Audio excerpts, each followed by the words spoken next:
Hey guys, so basically what I did for this video is I surveyed players in the Purrely Facebook group just to gather their thoughts in terms of, what they believe are the key strengths of this deck, some of the top hand traps, board breakers, floodgates that they try to respect as they play the strategy, and a lot more. So I actually recently did this with Vanadium players as well, so you can certainly check that video out. And I think this concept will be a good way to just get caught up on some of the newer and existing meta strategies. And so basically for this survey, 58 players responded, so a huge thanks to all of you who responded. Really, this video would not have happened without you, and so thank you again very much. And before we continue, a big thanks to my sponsors as usual, links and discount codes for Yu-Gi-Oh singles and also sealed product as well as supplies down below. So let's just get right into the results. At least first, let's get to know the pilots that responded to this survey, and in terms of their skill level, or rather how they feel in terms of their ability to pilot this deck. Most did feel that they are strong pilots, and a quarter of them feeling at least average.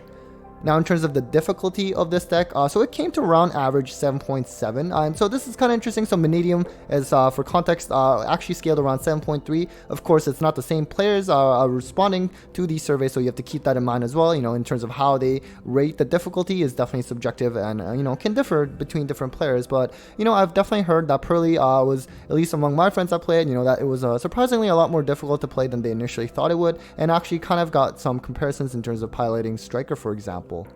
So in terms of the tier for this deck, almost everyone put this in tier 1, and I think that's pretty accurate. I think at this point, at least going into this Dune format, most people thought it would at least be in kind of like the top 2, top 3 decks, after Kashtira, of course. And so, I guess a small number thought it was tier 2, but I think for now, assuming again no ban list and doesn't change anything, I think it is definitely a tier 1 contender at the moment.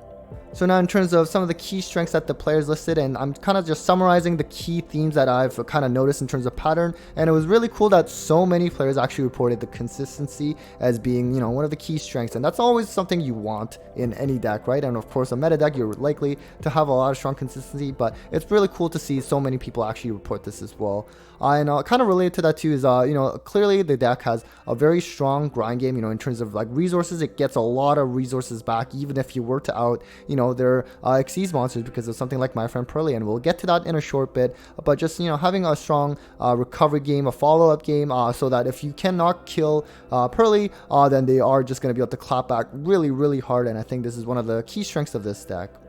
The other strengths that players that I noticed a lot of players mention is just that it's good going first or second, right? Going first, you can set up kind of like the tower-like monster, and for those of you maybe a little new to the game, that basically means a monster that's essentially very hard to out, right? Like Purrely Noir, it's unaffected by activated effects, which is for a lot of decks can be very hard to out, especially considering that it has a pretty big booty at that to try to attack over it.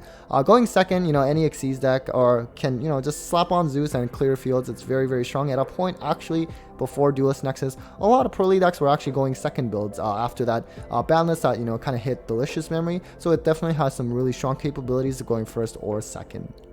And then another thing is just a lot of space for non-engine cards, let's say something like hand traps, which is actually quite integral to the Purrely strategy just because they draw so much, particularly on the opponent's turn, and so being able to actually draw hand traps that can be live is definitely kind of adds up to their end board. And speaking of end board, I sort of asked, what's the typical end board with this deck or any deck that I'm going to do this survey on. And so keep in mind, it's not necessarily ideal board, right? Like everyone, once in a blue moon, you'll draw a crazy hand and have like 10 plus interruptions. But this is more so focusing on the typical end board. And they sort of, pretty much most of them mentioned this combination of 4 cards. Now, will they always have a combination of these 4 cards? No, but at the same time, I think, especially if you're going against Purrely, you have to just sort of understand this, the interaction of these 4 cards very well. You have the new card and the Purrely Noir. Essentially, this is going to set up that draw, right, on your opponent's standby phase. Like, let's say if you have something like 2 Sleepy Memories, you're going to be able to draw 2 off of this, and then when the Purrely Leap comes into effect, slaps it onto, let's say, something like Noir, then you're going to be able to draw another 2, and then let's say Purrely Noir it might at that point perhaps has 5 materials so that it's unaffected by activated effects. It can still also provide those quick effect spins to the bottom of the deck, which is also very strong, although of course if they use it, the more they use it, it does not become unaffected anymore because it does have to have at least 5 materials.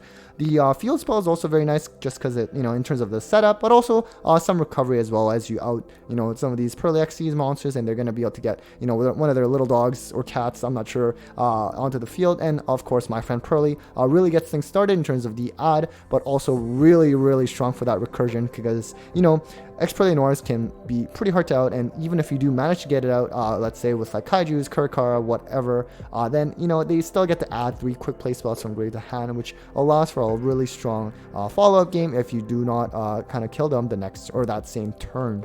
Now, of course, on top of all this, you also have to account for the fact that, because of that extra draws off of Sleepy Memory, they may also draw into something like hand traps that can add on to this board. And sometimes I know players have mentioned, maybe they might also get Beauty on board, which kind of serves as a negate as well. Kind of depends, but that's sort of, this is sort of like the typical combination of cards that you should be used to for Purrely. So in terms of, hand traps that the Purrely players feel like they have to respect the most as they pilot this strategy, and keep in mind, if you don't play Purrely, you can use this as a guide in terms of, what cards to possibly side. And for those of you who do play Purrely, then you also get to kind of see what your fellow pilots feel about this deck. And so I need to make a few comments though, because you do see Droll as number 1. Now this does not necessarily mean that Droll just completely destroys this deck, right?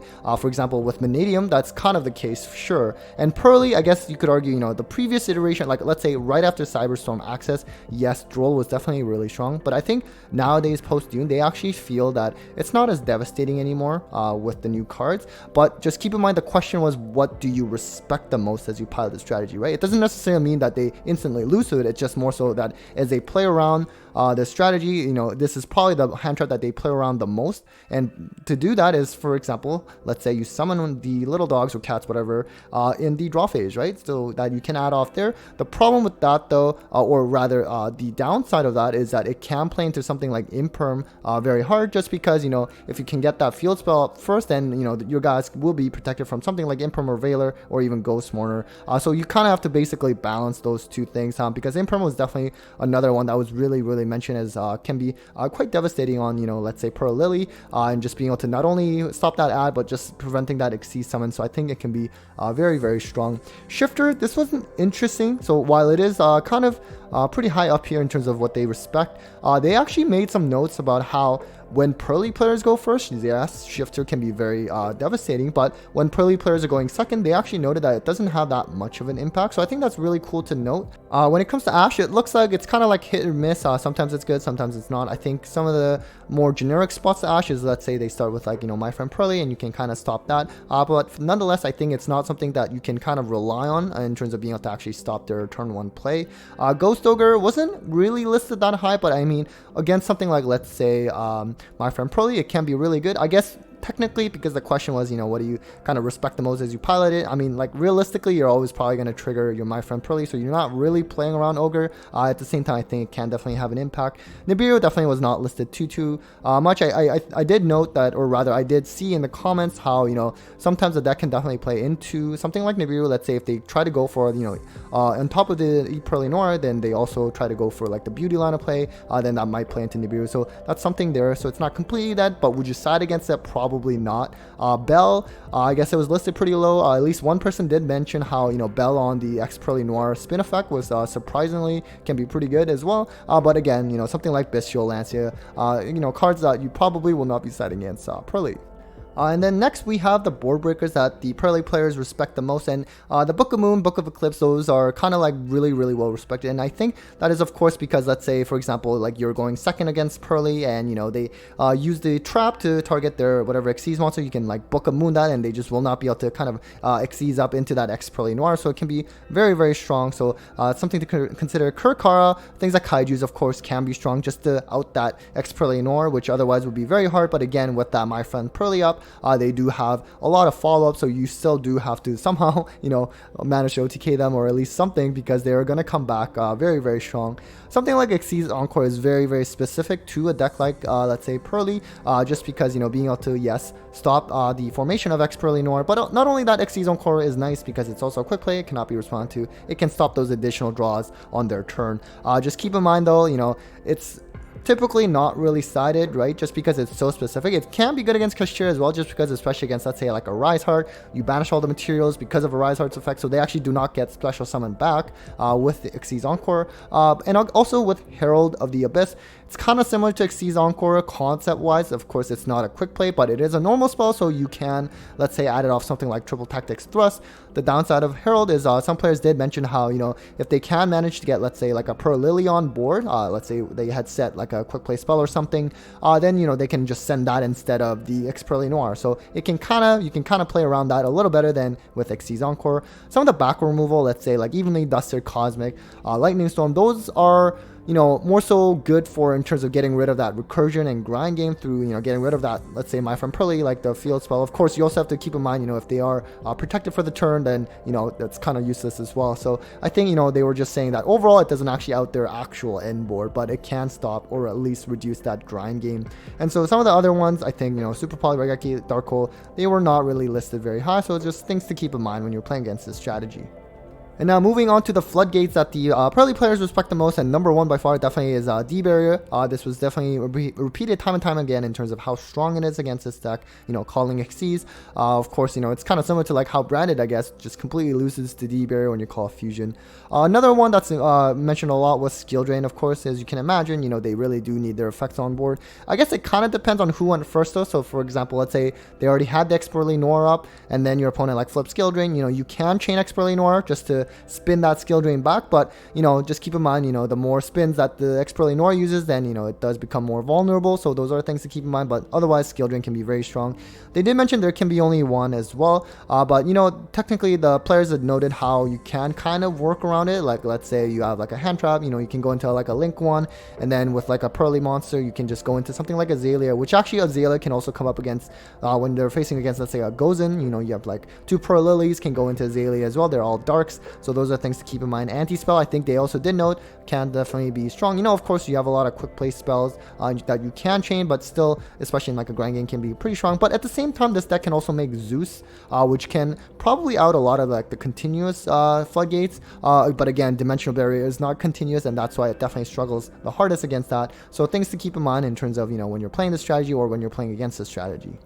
Okay, and finally, I asked, you know, if they were comfortable sharing the weaknesses of the deck, or at least what they feel are the weaknesses of the deck. And some of the common themes were that, you know, a lot of people mentioned how the deck cannot really OTK that easily, which is certainly, you know, in today's game, if you cannot kill your opponent as soon as possible, then there's a lot of decks with good clapback game, including Purrely, of course. And speaking of OTK, they actually also mentioned how, you know, essentially because, you know, even though this deck does have a lot of follow-up and grind game, you know, if they cannot have another turn, that it doesn't mean anything. So, you know, if the opponent's deck can OTK really easily, then it can, I guess, possibly struggle as well. Also, they mentioned about how, you know, every play is a high investment play because, you know, all the quick play spells you do require discard. So, you know, when you start off, you're like your turn one play, you're kind of always like negging one essentially, but, you know, you kind of make that investment back as you sort of draw on your opponent's turn, right? With like what I mentioned in terms of the Purrely Noir with like the CP memory and then Purrely and do it again. So, you know, I guess you can kind of think of it as like a high investment strategy with, you know, stonks. But I think that is definitely a fair assessment. Also, a lot of good cards being good against Cashier, let's say something like the book cards, as well as even Imperm, can be also good against Purrely, so that can definitely matter, especially with Cashier still at the time of recording being the best deck. You know, we don't have a ban list yet, and so definitely can also mess up Purrely quite well as well. And lastly, you know what, D-Barrier again, just this came up a lot in the comment section for this question. So it really is a strong card in this format, unfortunately. Hopefully it is a card that will get banned. I don't think it's good to have a game, or rather a card that can just completely shut down summoning mechanics. So hopefully, even though Purrely is a tier 1 strategy and we need something to be able to slow the deck down, I don't think D-Barrier should be the answer. I think, you know, we can do it in other ways. So hopefully this card will go away. So anyways, that was it for the breakdown of Purrely players' insights. Hopefully you found that interesting, whether you play Purrely or whether you don't play Purrely and want to know how to play against it. Certainly has been very helpful for me as I prepare for tournaments because I don't have that much time to be able to test. So anyways, certainly let me know which deck I should cover next. I'm thinking maybe Infernoble or maybe Rescue Ace. You know, again, a huge thanks to all of you who responded to the survey. Again, this video would not have happened without your guys' input. And so as usual, a huge thanks to all of you for watching the video. A big thanks to my Patreons for their continued support as always, and well, take care guys.